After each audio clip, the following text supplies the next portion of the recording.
This is Talk Business and Politics with Roby Brock. Welcome to today's Talk Business and Politics Daily. I'm Roby Brock, joined by Wes Brown here for 4 minutes and 4 questions. I'm actually going to cheat and probably get a 5th question. Okay, in the period here. So, how are you? I'm doing good. You staying busy. Staying busy. I've noticed that by your byline, and I'm happy about that. Yeah. It's a good thing when Wes Brown is busy. Yeah. So, let's begin with one of the recent stories you've turned, the Little Rock Tech Park, next door to where we're taping right here. 32 tenants, a little over 90 employees with a bunch of startup companies in there. They're near full capacity. Do we dare say it is a success, or do we wait to see what spins out of there before we say success? Well, they are saying it's a success. I was at the last board meeting, and the board was talking about how ways to promote the fact that we're a success, So I think they've done a lot better than, got a great start, but it still remains to be seen if that kind of momentum is sustained over a long period of time. You got the excitement from it's a great building. You go inside, it has a lot of activity with the Blue Cell coffee shop, and it creates kind of that excitement that you need from the kickoff. But the sustaining power is going to be the question, whether 2 or 3 years down the road, do we have a startup that has hit it big, or either hits an area where you see a company has 50 or 60 employees, or revenues in the 50 million or 60 million kind of Be looking area. for an Apogee type company, although Apogee was already out of that incubator status by the time it came along. But maybe we will see one of the fintech companies could be one of the early success stories out of there. All right, when do they expand? What was that? When does the tech park expand, do you think? Well, I think they're looking at that. They're looking at phase 2 to create just a kind of an appendum to that. I think that's down the road, but because you're going to have to go look at private money and raise money for that, because they've got a loan out there that's a pretty substantial loan, and they were largely taxpayer financed, so I don't think they're going to get that again. Yeah. All right. We'll keep an eye on that. Let's shift our gears and talk about medical marijuana.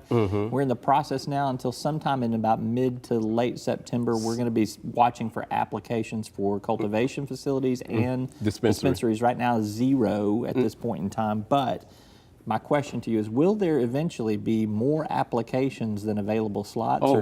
Yes. I think the problem with, I think no one wants to be the first application in, because they're going to get a lot of scrutiny from people like me writing about that. And the investors, I think, in Representative House, who's been the key architect of the legislation at the state capitol, has said he thinks it all is going to come in on September 17th. The deadline is September 18th for those applications to come in. So I think you're going to see a lot of this investor activity with medical marijuana in the state. I think you're going to see some pretty big operations in Arkansas, and it's going to be interesting to see. Still a big banking concern, though, and this is more of a federal issue. Other states are grappling with this too, but you are getting some wind that there may be some sort of alternative to banking to meet the needs of what will be a very large multi-million-dollar industry in Arkansas. The issue is that medical marijuana is if you don't have a banking entity, it's a cash-only business because of the federal laws.